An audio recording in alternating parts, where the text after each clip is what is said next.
From the Center for Agricultural Profitability at the University of Nebraska-Lincoln, this is Nebraska Farmcast.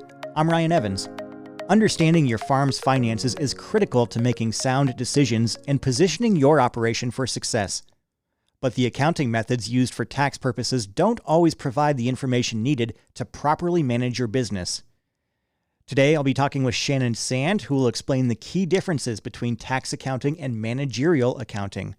Shannon is an agricultural economist and extension educator with Nebraska Extension, specializing in farm management. In a new article she has up on our website at cap.unl.edu, she lays out how tax accounting focuses on external reporting and follows rules aimed at calculating taxable income, while managerial accounting looks inward, capturing the data needed to analyze production costs, cash flows, capital investments, and overall profitability.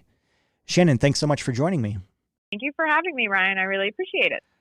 Absolutely. So can you start by explaining the fundamental differences between tax accounting and managerial accounting, especially as related to agricultural businesses? Yeah, tax accounting is really for external use. That's how I view it. It's about paying your taxes, and I don't know about you, but my goal is to pay as little as possible. So generally, it's about minimizing the amount of taxes paid. So it's external versus managerial accounting, which I think of as more internal, right, to the business or yourself. So the goal of this type of accounting is to help operate your business as efficiently as possible and to help you reach your goals. And you mentioned tax incentives in the article, like the allowance of depreciation expense, tax credits for green energy use. So how have incentives like these impacted the ag sector? And then are there any specific examples that you can share about those? Yeah, absolutely. So things like Section 179 can be really helpful for producers, which also allows for the expense of like capital assets in the year of purchase. But like as producers, we often make really large capital investments, right? So whether that's land, equipment, buildings, livestock, I mean, all of these things cost money, and they are quite large capital investments at times. While there are some limits to things like this, there are a lot of really great tax incentives for when we need to make those purchases.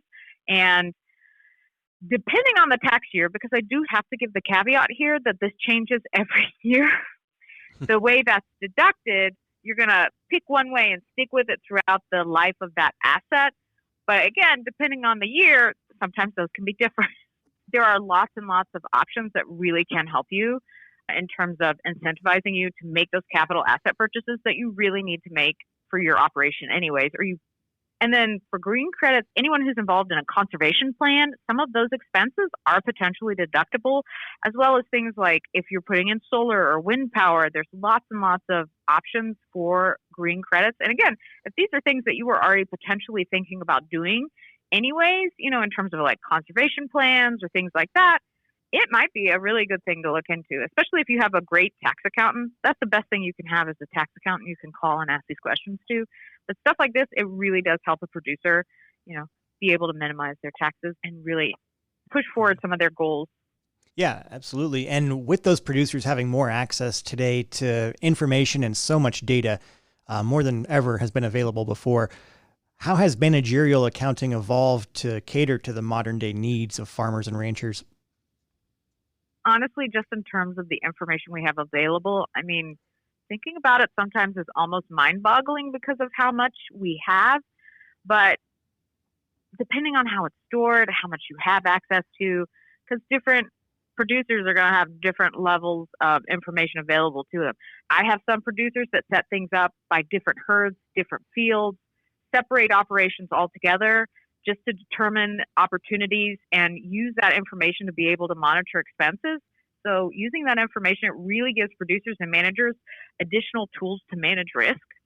So it's almost mind-boggling, like I said, to really think of all the information and data available if you know where to look for it or if you record it. Record keeping is really, really important to this as well, as you can imagine.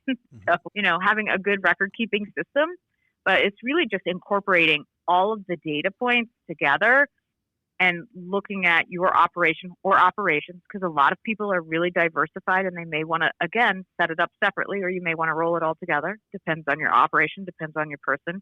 And also, again, what levels of risk you're willing to take, things like that. Yeah, definitely. And another amazing thing to me anyway, which seems obvious now, but when I read it in your article on paper, it's like, wow, you point out how the business of farming and ranching requires this balance of knowledge across various subjects like biology, logistics, business, management practices, more. Mm-hmm. So how does managerial accounting fit into this multidisciplinary approach? And then how can producers leverage that for better decision making? Managerial accounting is really cool in that I kind of like to think of it as part of a systems approach. It really is accounting for all of the information that you have available, including things like logistics, management, et cetera, and using all of that information either in a spreadsheet or a modeling format. So you can use it for, again, like that's how you forecast, right? Or you come up with your cash flows or your cash flow projections, ratios. All of this stuff is used to help us get a better idea of what is going on in our operation and help us make more informed decisions. So I'm just going to give an example really quick. I've worked with a few different operations. Some people, like I said, really want to do like a whole approach just for them. That's easier the way they work, even though they have corn and cattle.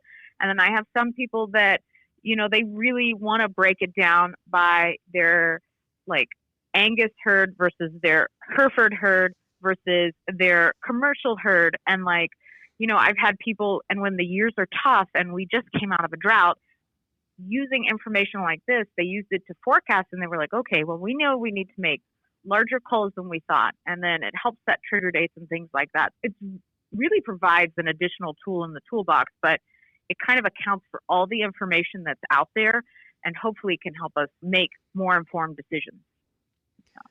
Yeah, and you emphasize a lot in your article the importance of forecasting cash flow, the importance of understanding the need for working capital, and making wise purchases. So are there some practical tips or tools that you can share before we sign off here that farmers and ranchers can use to achieve those objectives when they're using managerial accounting? Yeah, so like I said, keeping records is important.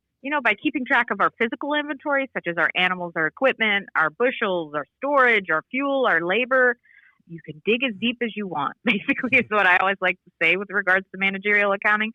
Or you can just look at things, like I said, from like a forecasting and a cash flow and a ratio operation.